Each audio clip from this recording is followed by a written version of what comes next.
Jadi saudara, jangan takut miskin. Amin. Seberapa banyak pun uang yang engkau punya tidak dibawa, mati.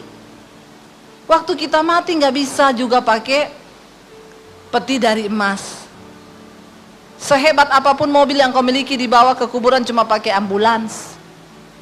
Jadi nggak usahlah. Lalu takut apa lagi? Takut mati, takut miskin, takut apa?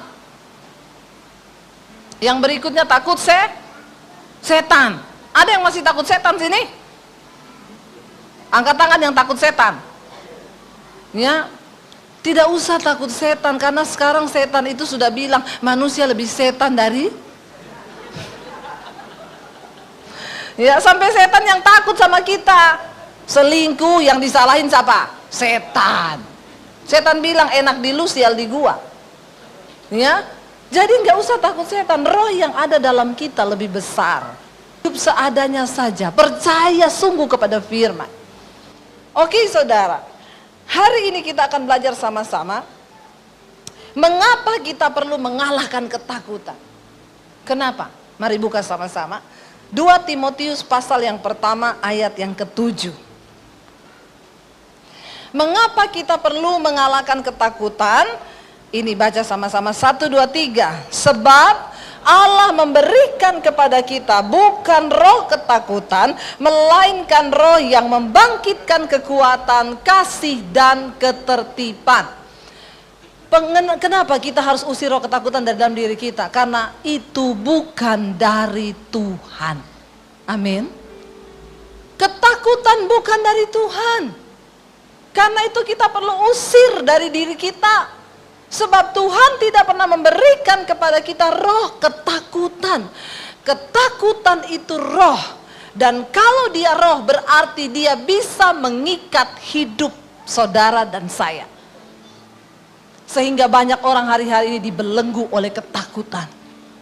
Pernah satu orang ibu datang kepada saya, Bu Debbie, doakan saya Bu. Mukanya tertekan, cemas luar biasa. Kenapa? Saya kena sakit ginjal Bu. Ya udah kita berdoa ya Bu ya. Waktu kami sedang berdoa, lalu Roh Kudus memberikan saya satu hikmat di dalam hati saya.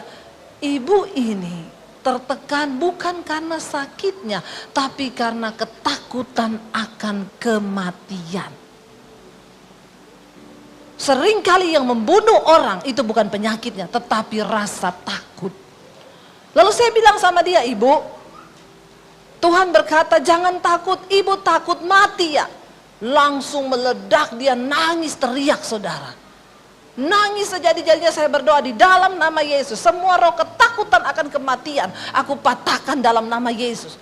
Dia nangis berteriak sekuat-kuatnya. Dia bilang setelah itu, Ibu saya merasakan kelegaan.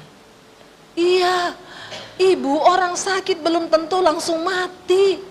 Tapi kalau ibu diikat oleh roh ketakutan, ibu bisa langsung mati. Ada orang-orang sakit kepala, aduh tumor ini. Padahal cuma sakit kepala saudara. Langsung iblis panakan ketakutan. Lihat keadaan dunia kayak begini. Aduh bentar lagi terjadi resesi. Aduh bagaimana pekerjaanku, bagaimana bisnisku. Waduh pasti goncang. Makanya saudara belajar mempercayai firman Tuhan. Banyak orang memperkatakan Mazmur 91. Nanti saudara lihat, bisa nonton di channel YouTube saya. Khotbah saya tadi pagi tentang Mazmur 91. Tidak semua orang Kristen akan mengalami janji Tuhan di dalam Mazmur 91. Jadi jangan dengan mudahnya engkau menghafalkan ayat itu, lalu engkau tulis, engkau catat, taruh di dompet. Udah seperti jimat dan mantra. Maaf, untuk menikmati janji firman Tuhan ada syarat yang harus kita penuhi. Karena firman Tuhan itu bukan ayat yang murahan. Tadi pagi saya jelaskan, orang yang mengalami janji Tuhan di Mazmur 91, di ayat yang pertama di sana dikatakan, orang yang berlindung dalam lindungan yang maha kuasa, bermalam di dalam naungan. Di dalam bahasa Inggrisnya dikatakan, orang yang berada di dalam the secret place of God, di tempat rahasianya Tuhan. Jadi kalau hari ini kita tidak berada di tempat rahasianya Tuhan, jangan mimpi ayat itu bisa terjadi. Apalagi orang Kristen latah hari-hari ini mau pergi ke rumah selingkuhan, dia perkatakan Mazmur 91. Dia pikir itu bisa terjadi. Hidup dalam kenajisan tapi dia perkatakan Mazmur 91. Ya, jangan mimpi saudara. Kalau kita ingin menikmati, kita harus berada di tempat rahasianya Tuhan. Bagaimana caranya? Hidup dalam kekudusan dan perkenanan Tuhan. Baru engkau bisa menikmati semua janji Tuhan. Kita kembali, kenapa kita harus mengusir roh ketakutan? Karena itu bukan dari Tuhan. Mari kita menerima sesuatu yang hanya berasal dari Tuhan. Ya, supaya hidup kita ini digerakkan oleh apa yang ada di dalam diri kita, mempercayai firman Tuhan, lalu kita bergerak di dalam alam roh bersama dengan Tuhan, dalam dimensinya Tuhan. Amin. Orang yang hidup dalam ketakutan tidak mungkin diberkati Tuhan. Ingat, apa yang engkau takutkan, kata firman Tuhan, itu yang akan menimpamu. Karena sesuatu yang kita takutkan itu sama dengan kita imani. Benar nggak? Satu kali ada sebuah percobaan dilakukan kepada seorang mahasiswa, bagaimana kuasa ketakutan itu bisa bekerja. Lalu teman-temannya itu mengerjain dia, saudara. Yuk kita sepakat ya, nanti kita kerjain dia. Dia datang ke sekolah, saudara. Waktu masuk pintu gerbang ketemu satu orang teman. Temannya bilang gini, ih kamu kok pucat banget ya, sakit ya? Enggak tuh, emang pucat ya? Iya pucat. Lalu dia mulai takut. Masa saya pucat ya? Sakit apa ya? Dia masuk ke kelas ketemu temannya satu lagi. Kamu kok pucat banget? Kamu sakit ya? Ini penelitian yang benar-benar dicobai, dilakukan dan memang ada hasilnya. Kamu sakit ya? Dia ngomong enggak itu. Masa saya pucat? Lalu dia mulai takut. Apa aku sakit ya? Lalu dia pergi ke toilet, saudara. Di toilet ketemu sama satu orang lagi yang memang sengaja mencobai. Kamu kok pucat banget, sakit? Enggak, itu saya enggak sakit. Tapi kok semua orang bilang begitu. Dia pergi ke cermin di toilet. Pucat ya saya ya? Sakit ya? Lalu dia mulai takut. Emang saya ada sakit ya? Saudara tahu, 3 hari kemudian dia tidak masuk sekolah. Beberapa hari semua teman berkata begitu. Lalu berapa hari kemudian mereka dengar dia benar-benar diopnam. Kenapa? Karena ketakutan. Waktu kita takut, tubuh kita memproduksi hormon yang sangat merugikan kesehatan. Makanya jangan takut. Berserah kepada Tuhan, saudara. Ya, harus kita lawan semua roh ketakutan. Kenapa? Yang pertama, itu bukan dari Tuhan. Alkitab berkata, sebab Allah tidak memberikan kepada kita roh ketakutan. Ya, Allah berikan kepada kita bukan roh ketakutan, melainkan roh yang membangkitkan kekuatan. Ketakutan lawan katanya kekuatan. Orang-orang yang hidup dalam ketakutan, mereka lemah dan tidak bisa punya kekuatan. Makanya tentara yang takut tidak mungkin memenangkan pertempuran, karena dia sudah kalah sebelum berperang. Amin. Waktu para pengintai didengarkan kata-kata yang menakutkan, kamu mau ke sana, itu orang-orang gede-gede, nggak mungkin kita menang. Ciut, semuanya mundur, nggak ada yang berani. Tetapi Yosua dan Kaleb memberanikan diri dan mempercayai firman Tuhan. Saudara, kita nggak bisa mendengarkan iblis, apa yang iblis taruh dalam hidup kita. Hari ini yang perlu engkau lakukan, membangkitkan dan membangun imanmu. Percaya sungguh kepada Tuhan, bahwa rancangan Tuhan bagi kita itu yang terbaik. Sambil kita hidup dalam takut akan Tuhan. Hanya satu ketakutan yang perlu kita hidupi hari-hari ini. Takut akan Tuhan. Itu adalah satu ketakutan yang mengalahkan semua ketakutan yang lain. Amin. Takut akan Tuhan. Jangan takut sama corona, lebih daripada engkau takut sama Tuhan. Jangan takut pada kemiskinan, lebih dari rasa takutmu kepada Tuhan. Orang yang hidup dalam ketakutan, dia tidak mempercayai Tuhan. Dan saudara tahu nasibnya orang yang tidak mempercayai Tuhan, dia tidak akan mengalami keadaan yang baik. Hidupnya terkutuk. Tadi Pak Niko berkata, dia makan tidak sampai kenyang, dia minum tidak sampai puas. Dia bekerja dapat penghasilan seperti ditaruh di pundi-pundi yang berlubang, tidak pernah cukup. Kalau engkau lagi menikmati hari-hari itu, semua keadaan itu hari ini, bertobatlah. Buang semua ketakutan. Jangan takut saudara, sebab Tuhan tidak memberikan roh ketakutan. Yang kedua, kenapa kita harus membuang roh ketakutan dari dalam diri kita?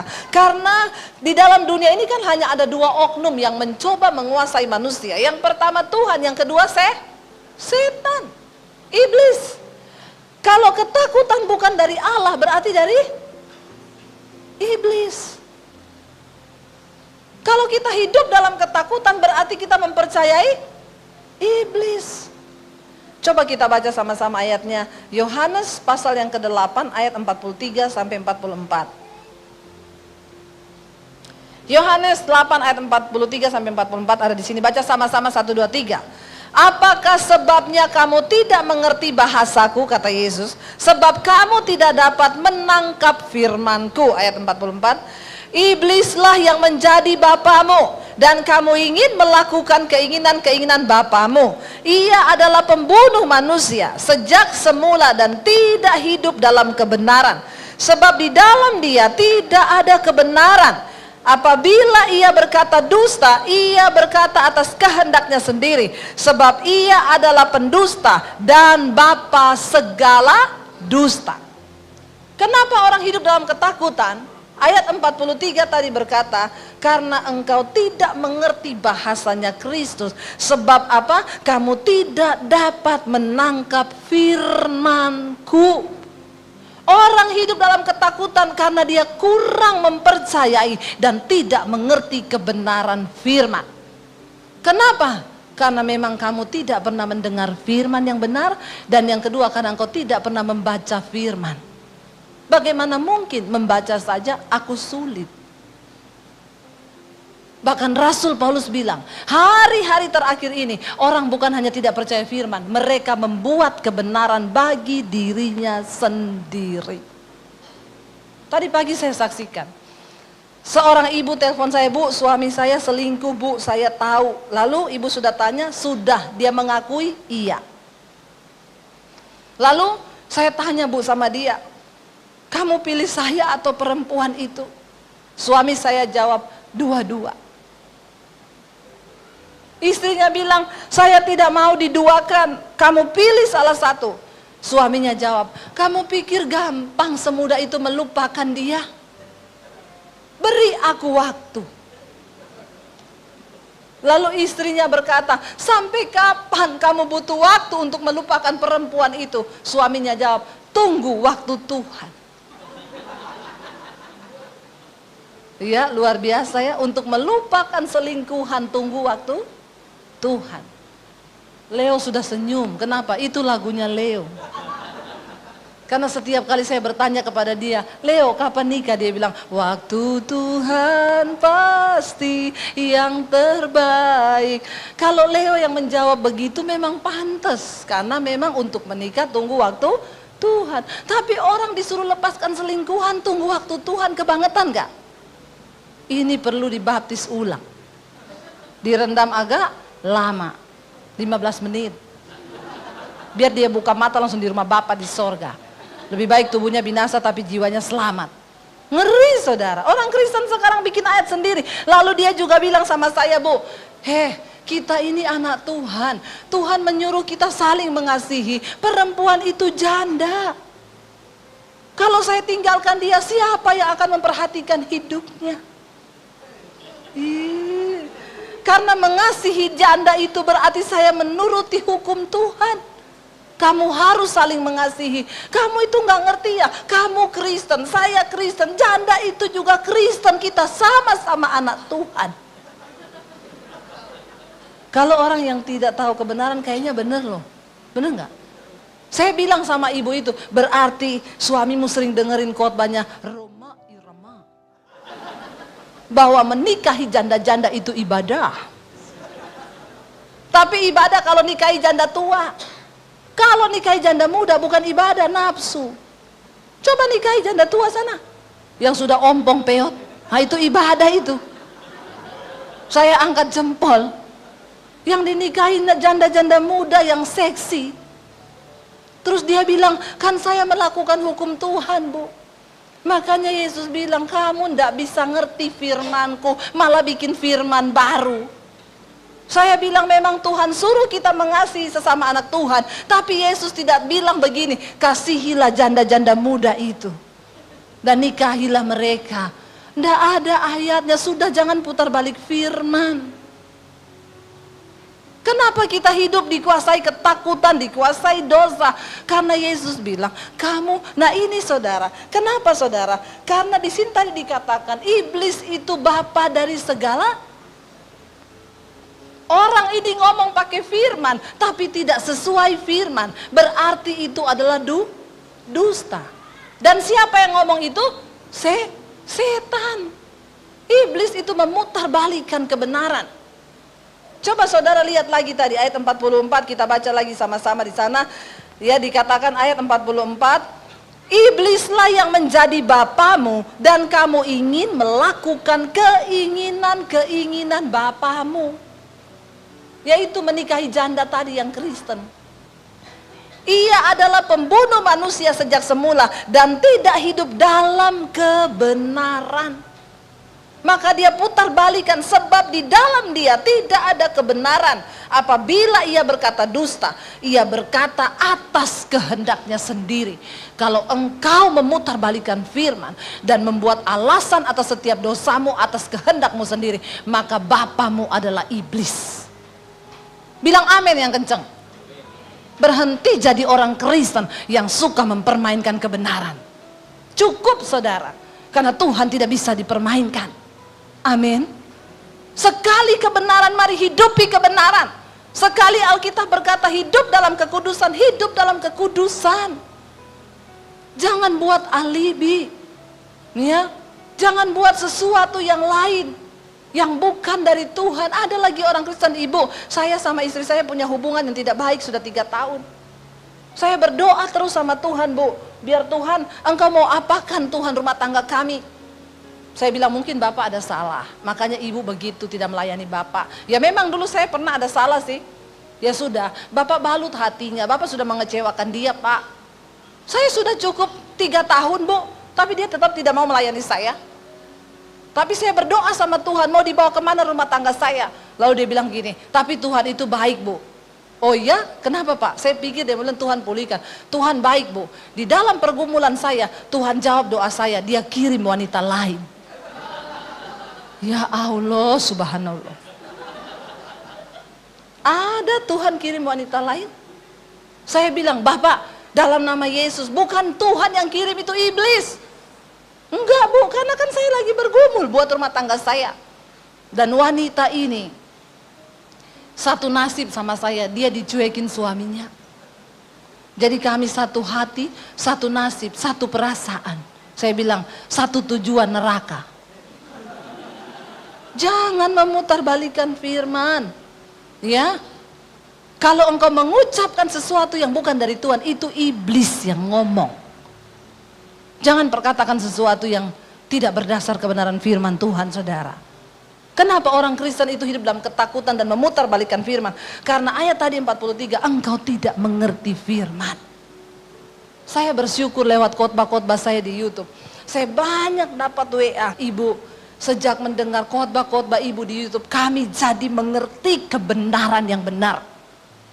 Selama ini kami mendengar sesuatu yang kami benar-benar nggak ngerti, tapi saya nyesel kenapa saya baru ketemu channelnya ibu. Loh, tadi ada yang WA saya habis ibadah. Bu, saya orang Kristen, 60 tahun saya jadi Kristen. Saya ke gereja tiap minggu, bahkan saya pelayanan. Tapi saya hidup di dalam dosa, jatuh bangun. Setiap hari saya meneteskan air mata dan hanya pengen mengejar perkenanan Tuhan. Karena sudah terlalu banyak waktu yang saya buang, 60 tahun melakukan sesuatu yang tidak berkenan. Saya menyesal, Bu. Dan ternyata benar karena dosa-dosa saya itu.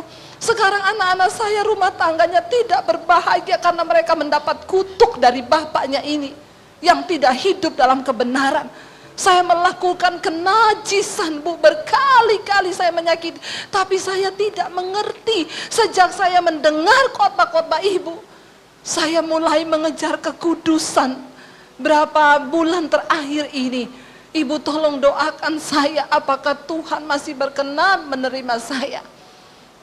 Ibu tahu saya mengetik ini kepada Ibu, air mata saya berlinang-linang. Saya nangis mendengar yang begitu, saudara. Saya bilang, Pak, sorga bersorak-sorai. Karena ada satu jiwa yang mau kembali melakukan apa yang berkenan di mata Tuhan. Itu yang Tuhan mau, jangan ditipu sama iblis. Banyak orang Kristen yang berkata, kita dibenarkan bukan karena perbuatan kita, tapi hanya karena kasih karunia. Iya, itu berlaku ketika pertama kali kita terima Yesus. Tuhan memanggil saya bukan karena kebenaran saya, justru karena saya hidup di dalam dosa dan hidup saya kotor dan sampah. Dan Tuhan pungut saya, itu bukan karena kebenaran saya.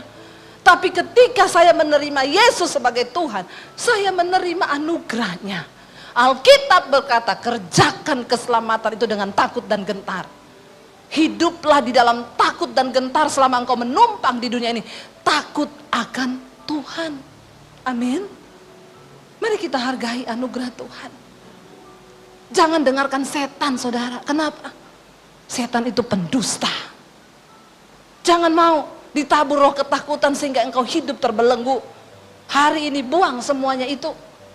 Ya, buang semua yang menghambat kita untuk percaya kepada janji Tuhan. Minta supaya Tuhan berikan engkau hikmat dan pengurapan Roh Kudus, supaya engkau mengerti firman, mengerti kebenaran yang hakiki itu. Amin. Kenapa kita harus buang roh ketakutan? Yang pertama, itu bukan dari Tuhan. Yang kedua, itu dari setan. Jangan biarkan sesuatu yang dari setan hidup dalam diri kita. Lalu yang berikutnya, saudara, bagaimana kita dapat menaklukkan semua ketakutan yang ada dalam hidup kita? Yang pertama, perkatakan firman Tuhan. Apa yang pernah engkau alami bersama Tuhan, itulah yang menjadi modalmu untuk mengalahkan iblis. Mari kita lihat kisahnya sama-sama ketika Daud mengalahkan Goliat. 1 Samuel 17 ayat 32 sampai 36. 1 Samuel 17,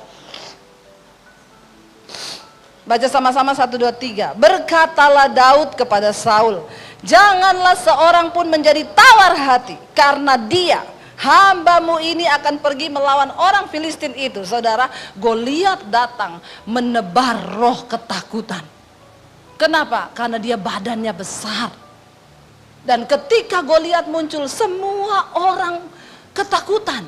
Mereka lupa bahwa Tuhan lebih besar daripada Goliat. Amin.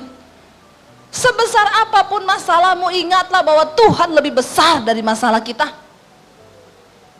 Saudara, Daud berkata, bagaimana caranya engkau mengalahkan ketakutan? Yang pertama, kalahkan ketakutan dengan perkataan positif firman Tuhan. Daud berkata kepada Saul, janganlah ada seorang pun menjadi tawar hati karena dia. Wow, di tengah semua orang Israel yang sudah gemeteran karena melihat Goliat yang begitu besar, tiba-tiba ada seseorang yang muncul dan berkata, jangan ada yang tawar hati. Ada ibu-ibu yang telepon saya, ibu, saya sudah menyerah. Kayaknya suami saya tidak mungkin bertobat. Saya bilang, ibu, jangan perkatakan seperti itu perkataan setan. Berkata, hari ini aku percaya rumah tanggaku akan dipulihkan Tuhan. Waktu engkau percaya, maka Tuhan melakukan. Ketika engkau tidak percaya, maka tidak akan terjadi mujizat. Amin. Makanya engkau harus percaya. Lalu ayat yang berikutnya, tetapi Saul berkata kepada Daud, lihat, karena sudah ketakutan, Saul memperkatakan perkataannya iblis. Coba baca.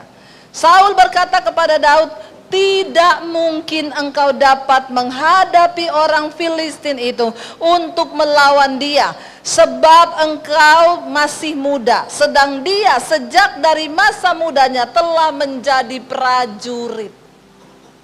Roh ketakutan itu berjangkit. Waktu suami takut, maka istri takut. Waktu suami istri takut, anak-anak ikut takut. Coba saudara, kalau ada orang bilang gini, itu tempat ada setannya loh. Orang satu datang bilang, tempat itu ada setan.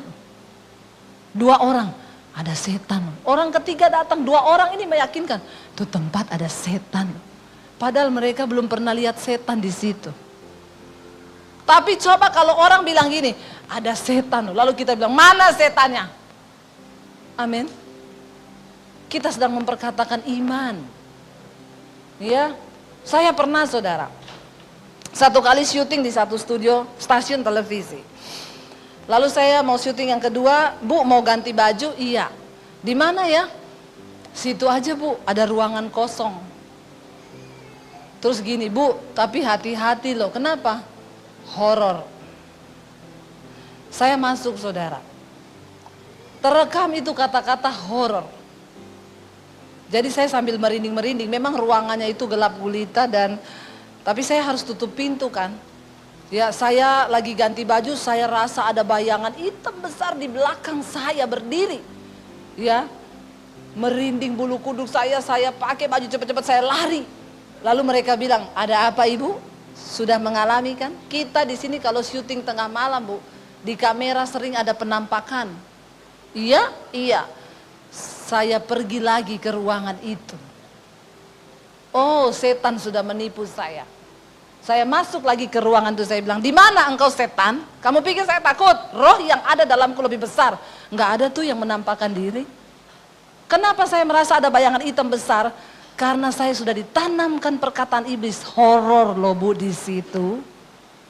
Lalu perkataan itu merasuk ke hati saya sambil ganti baju, horor loh di sini. Lalu tiba-tiba ada bayangan muncul di belakang saya lari ketakutan. Tapi waktu saya mengerti tipu daya iblis, saya masuk ke ruangan itu, saya berdiri lama, enggak ada apa-apa. Amin. Itu tipuan iblis. Ya. Jadi kalau engkau takut, perkatakan. Ya, lihat Saul, dia sudah kejangkit roh ketakutan dari orang Israel. Yang berkata, itu Goliat gede banget. Bahkan Saul berkata kepada Daud, "Tidak mungkin kamu bisa kalahkan dia. Kamu masih anak kecil ingusan. Dia prajurit tiap hari kerjaannya latihan. Kamu apa? Nggak pernah latihan. Kerjamu cuma kambing gembala, kambing domba." Ayat yang berikutnya. Tetapi Daud berkata kepada Saul, "Hambamu ini." Bagaimana mengalahkan ketakutan? Ketika engkau punya pengalaman pribadi bersama Tuhan, itu menjadi modal engkau mempercayai Tuhan, karena aku pernah mengalami dulu. Daud bilang begini, "Hambamu ini biasa menggembalakan kambing domba ayahnya. Apabila datang singa atau beruang yang mau menerkam seekor dari domba kawanannya, maka aku mengejarnya." Singa dikejar, beruang dikejar, menghajarnya dan melepaskan domba itu dari mulutnya. Wow, enggak saudara? Ya. Kemudian apabila ia berdiri menyerang aku, maka aku menangkap janggutnya, lalu menghajarnya dan membunuhnya. Ternyata di padang dia menggembalakan, dia sudah punya pengalaman dengan Tuhan. Semakin banyak engkau menghadapi persoalan dan engkau melewatinya bersama dengan Tuhan, dan engkau melihat kemenangan, itu akan menjadi modal untuk engkau mempercayai Tuhan dan tidak ragu dengan janji kemenangannya. Karena itu ketika engkau sedang menghadapi sesuatu yang berat, Daud menghadapi singa dan beruang itu bukan tantangan yang mudah. Bagaimana mungkin seorang manusia bisa kalahkan singa dan beruang? Hei, tidak mungkin. Tapi bersama dengan Tuhan, Daud mengalahkan singa dan beruang itu. Engkau bisa menghadapi setiap persoalan berat di hidupmu. Semua cuma tergantung ketika engkau mau percaya sama Tuhan. Amin saudara. Percayai Tuhan. Ya, Daud bilang, "Aku merobek mulutnya, aku tarik janggutnya. Aku keluarkan domba dari mulutnya, lalu aku bunuh singa dan beruang itu." Ayat berikutnya saudara, baca sama-sama 1, 2, 3. "Baik singa maupun beruang telah dihajar oleh hamba-Mu ini. Dan orang Filistin yang tidak bersunat itu, ia akan sama seperti salah satu daripada binatang itu, karena ia telah mencemooh barisan daripada Allah yang hidup. Waktu setan menakuti engkau dengan tipu dayanya, dia sedang mencemooh Tuhanmu yang besar. Karena itu jangan percaya. Engkau perkatakan firman Tuhan. Daud bilang apa? Nasibnya akan jadi sama seperti singa dan beruang. Kenapa? Karena dia mencemooh barisan Allah yang hidup. Daud punya keyakinan Tuhannya lebih besar daripada Goliat. Amin. Lalu ayat berikutnya berkata, pula kata Daud, Tuhan yang telah apa? Melepaskan aku dari cakar singa dan dari cakar beruang. Dia juga yang akan melepaskan aku dari tangan orang Filistin itu. Kata Saul kepada Daud, pergilah, Tuhan menyertaimu. Langsung berubahkan omongannya Saul. Waktu dia dengar perkataan firman, saudara, engkau bisa mengubah keadaan, engkau bisa mengubah orang-orang di sekelilingmu waktu engkau datang dengan perkataan firman. Sekalipun dokter bilang sakitmu tidak mungkin sembuh, bagi Tuhan tidak ada perkara yang mustahil. Saya mau saksikan saudara, saya diundang pelayaran di Purwokerto. Saya ketemu dengan sepasang suami istri yang undang saya. Saya dijemput oleh anaknya, ya, sudah selesai kuliah dan sudah bekerja. Lalu di jalan dia cerita, ibu, anak saya ini menurut perkiraan dokter dulu harusnya meninggal sejak di dalam kandungan. Kenapa Pak? Saya punya anak kembar, lama kami menikah tidak punya anak, lalu kami berdoa, lalu istri saya hamil. Ketika hamil kami periksa ke dokter Bu, dokter bilang sebaiknya digugurkan. Kenapa? Karena ibu punya kista. Dan ada virus di dalam kandungannya ibu. Itu virus yang ada di kucing. Ya, dan kalau orang hamil ada virus itu, biasanya tidak bisa hamil orang kalau ada virus itu. Tapi ini ibu hamil. Dan sebenarnya ibu ada kista. Sebenarnya nggak bisa hamil.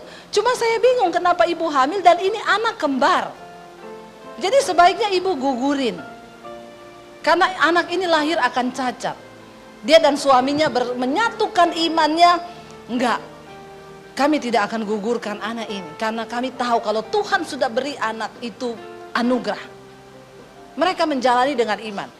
Dan benar anak itu lahir. Waktu anak itu lahir, sekitar usia 3 bulan, anak ini tidak bergerak-bergerak seperti bayi lain yang sudah bisa yang sudah bisa tengkurap. Itu cuma diam begini dan kepalanya membesar dua-dua. Lalu dibawa ke dokter yang tangani anak ini 3 dokter ahli. Ahli syaraf, ahli virus, sama satu tuh ahli apa tuh saya lupa. Jadi 3 dokter ahli, 5 dokter sama dokter anak dan dokter umum. Dokter itu bilang, ibu, anak ibu ini karena virus itu terus bekerja di otaknya. Jadi anak ibu akan mengalami kelainan seperti anak-anak yang memang mengalami virus ini dari dalam kandungan. Kepalanya akan membesar. Saudara pernah lihat ya anak-anak yang kepalanya gede banget. Ya, itu karena virus. Ya. Dan dokter bilang, Bapak lihat otaknya, scan otaknya anaknya Bapak. Jadi difoto saudara. Dia lihatkan saya fotonya. Ini otak yang sehat Pak, warnanya itu cerah. Ini otaknya Bapak, anaknya Bapak sudah hitam dan mengkeret. Jadi virus itu menyerang otak dan otaknya ini mengkeret, makanya anaknya Bapak nggak bisa tengkurap dan tidak bisa gerak. Dan nanti makin lama kepalanya akan membesar dan dia cuma bisa tidur terlentang begini dengan kepala yang besar, tidak bisa apa-apa. Kalau anak Bapak sudah menginjak umur 1 tahun, kepalanya terus membesar, nanti kita akan pasang selang untuk mengeluarkan cairan dari otaknya, dari kepalanya, itu akan dibuang. Dan selang itu akan diganti setiap tahun. Dan selang itu belum ada dijual di Indonesia, itu pesan dari luar. Stres nggak saudara? Stres. Ibu itu bilang, saya terpukul Bu Debbie luar biasa. Kenapa? Karena saya punya teman, anaknya begitu Bu. Memang nggak bisa apa-apa, kepalanya gede di tempat tidur. Lalu Dari dokter, ahli virus, ahli ini kasih obat antibiotik. Obat segini setiap hari anak ini, saudara, dari bayi harus diminumin obat-obat ini. Ya, dia bilang bayangkan ibu, dan saya tanya dokter, dok obat ini menyembuhkan? Tidak. Hanya untuk menahan saja, tapi nggak bisa sembuh. Lalu suami istri ini diproses Tuhan. Saudara tahu mereka ini, papa mamanya, dulu bapak itu, suaminya itu, orang tuanya itu mantri. Ya, dulu kan mantri ya. Istrinya itu bidan, jadi mamanya bidan, bapaknya mantri. Jadi bapaknya itu mantri, punya buku obat di rumah. Buku obat setebal ini. Bapak itu ngomong, Bu, semua tetangga saya kalau sakit itu datangnya ke saya, Bu. Saya yang kasih tahu obatnya apa, karena saya punya buku. Saya sakit apa tinggal saya cari di buku itu. Oh, obatnya ini. Oh, ini obatnya. Tapi waktu anak saya kena sakit itu, dia diminumin obat dan dokter bilang itu obat tidak menyembuhkan, hanya untuk menahan. Mereka berdua syok dan benar-benar tertekan. Ya, tiap hari memikirkan bagaimana anak itu kepalanya jadi besar. Istrinya bilang, ibu saya menangis memikirkan anak saya yang kembar nasibnya kayak anak teman saya. Dan memang kepalanya makin besar. Sampai satu kali istrinya membaca firman Tuhan dan dia mengimani firman itu. Bahwa Tuhan itu penyembuh dan manusia hidup itu oleh karena iman. Suaminya cerita sama saya, ibu tahu satu kali istri saya, Bu, sore-sore tiba-tiba berdiri dari tempat duduk. Dia teriak, dia datangi saya, pegang bungkusan obat yang banyak itu, dia bilang gini, Mas. Suaminya kaget, kenapa? Manusia hidup itu bukan karena obat tapi karena Tuhan. Anakku hidup bukan karena obat tapi karena iman. Dia pergi keluar rumah, di belakang ada halaman kosong. Dia lempar itu obat ke halaman kosong. Dalam nama Yesus, anakku hidup karena Tuhan. Suaminya syok. Nanti malam anakku minum obat apa? Kenapa dibuang? Suaminya bilang, Bu, malam itu saya sempat takut nanti anak saya minum apa. Mereka berdua akhirnya mulai mempercayai Tuhan, anaknya gak minum obat. Saudara, waktu saya ketemu itu anak dua sudah kerja di bank. Mereka lulus cum laude. Kok nggak wow? Wow. Iya, waktu kita mempercayai Tuhan, sebenarnya memang Tuhan bisa nggak bikin mujizat? Bisa. Tapi seringkali yang menghalangi itu karena ketidakpercayaan. Lalu dia mengimaninya, saudara. Dan dia melihat, lalu bapak itu bilang, ibu, gak lama setelah itu saya kena sakit. Waktu periksa ke Jakarta, dokter vonis saya positif kena kanker usus besar. Maaf Bu, sampai pada tingkat keadaan saya sudah tidak bisa makan, saya sudah tidak bisa buang air besar. Saya sudah kesakitan. Saya berdoa di situ, Tuhan, apakah saya harus ke rumah sakit? Lalu saya mendengar jawaban Tuhan, tidak. Saya dapat penglihatan, saya melihat tubuh saya di rumah sakit, didorong pakai dorongan jenazah, ditutupi kain putih. Tuhan bilang, kalau engkau pergi ke sana, itulah nasibmu. Lalu dia mulai berdoa, Tuhan, apa makanan yang harus saya makan? Dia bilang, saya buka satu buku renungan, Bu. Ketika saya pas buka di tengah, bukan firman yang saya dapat, tapi tulisannya begini, makanan sehat yang harus Anda makan. Di situ ditulis makanlah buah-buahan dan sayur. Dan sejak saat itu, Bu, saya tiap hari tidak makan apa-apa, cuma buah dan sayur di blender, di apa, sembuh. Dan sekarang dia melayani Tuhan bersama istri dan keluarganya. Wow, nggak saudara? Kalau saudara mau dengar kesaksiannya, tolong lihat di channel YouTube saya, Debbie Basjir TV. Saya bukan iklan, tapi rugi kalau engkau tidak menyaksikan kebesaran Tuhan. Di situ ada foto-foto anaknya yang sudah dewasa, dari mereka masih bayi. Saudara lihat saja judulnya di situ, saya membuang semua obat. Coba saudara lihat, ya. Kenapa orang harus menyaksikan kasih Tuhan supaya engkau belajar percaya?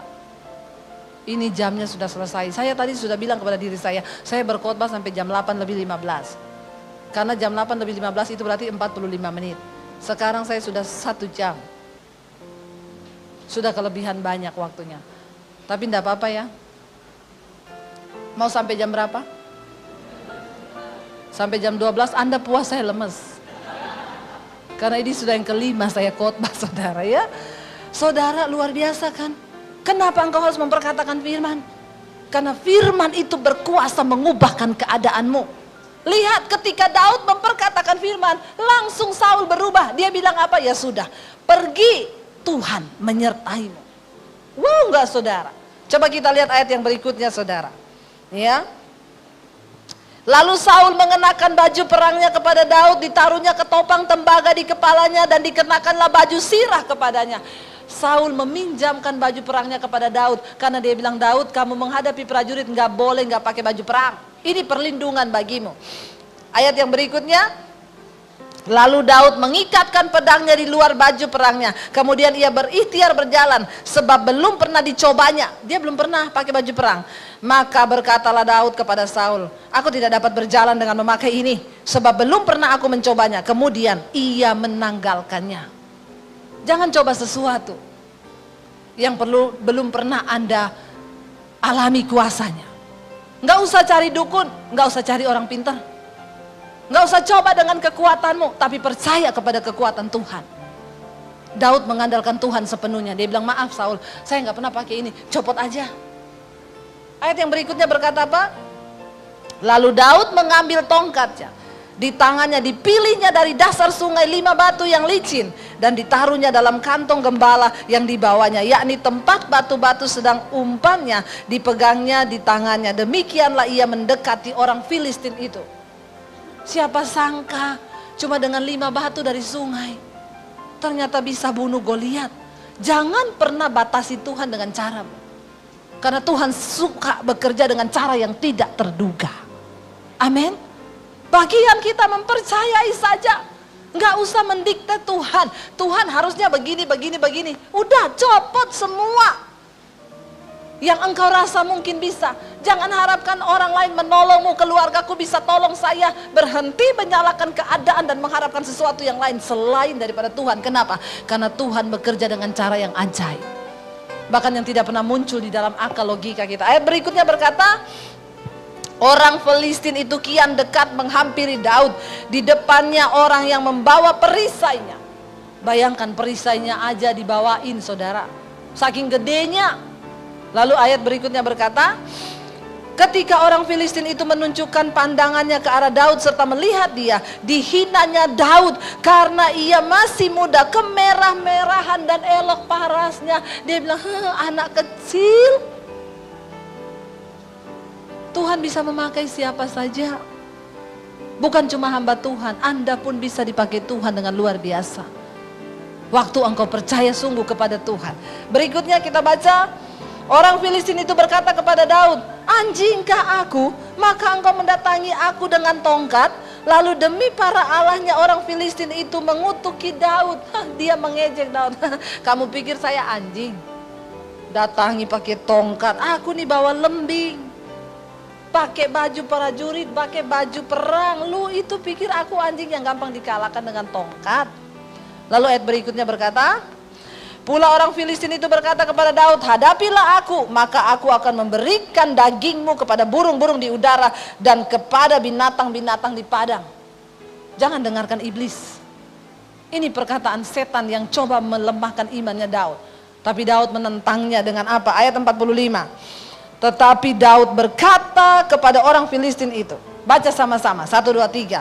Engkau mendatangi aku dengan pedang dan tombak dan lembing, tetapi aku mendatangi engkau dengan nama Tuhan semesta alam, Allah segala barisan Israel yang kau tantang itu. Wow, enggak? Bagaimana cara kita mengalahkan ketakutan? Percaya dalam nama Tuhan. Datangi masalahmu dengan nama Tuhan dan hidup di dalam perkenanan Tuhan. Itu yang paling penting, karena Tuhan menolong orang yang berkenan di hatinya. Amin.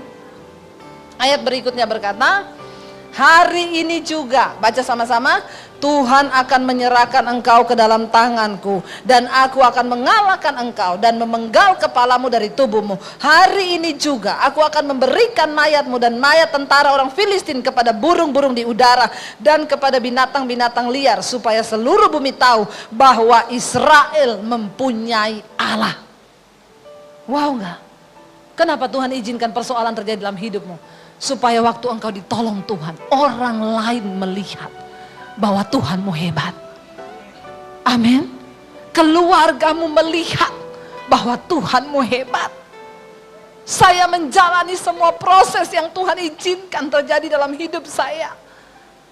Tapi saya waktu suruh pergi saya dari rumah, kamu pergi jangan bawa ijazah. Saya melihat Yesus kasih makan kamu pakai apa. Saya cuma berlutut di kaki Tuhan. Dan saya cuma bilang, Tuhan, satu saat aku akan membuktikan Tuhan bukan cuma kasih makan aku, tapi Tuhan berikan lebih daripada sekedar makanan. Dan saudara tahu, hari-hari ini saya bahkan memberkati keluarga saya yang dulu pernah menghujat nama Tuhan. Cuma satu kerinduan saya supaya apa? Supaya orang tahu bahwa aku punya Tuhan yang besar. Amin. Bahwa Allah kita lebih besar daripada Allah mereka. Bahwa Tuhan kita adalah Tuhan yang hidup, yang sanggup mengubahkan hidup kita, saudara. Jangan pernah menyerah apapun keadaanmu hari ini. Tetap percaya kepada Tuhan. Tetap berharap supaya apa? Lewat semua masalah di hidup kita, orang bisa melihat bahwa Tuhan kita Tuhan yang besar. Ya, Daud berkata, supaya orang-orang melihat bahwa di Israel memiliki Allah yang luar biasa. Waktu motivasi hidupmu untuk memuliakan nama Tuhan, maka dia Tuhan yang turut bekerja untuk mendatangkan kebaikan. Cuma satu, supaya namanya dimuliakan lewat hidup kita. Karena itu bertobatlah dan hiduplah di dalam perkenanannya.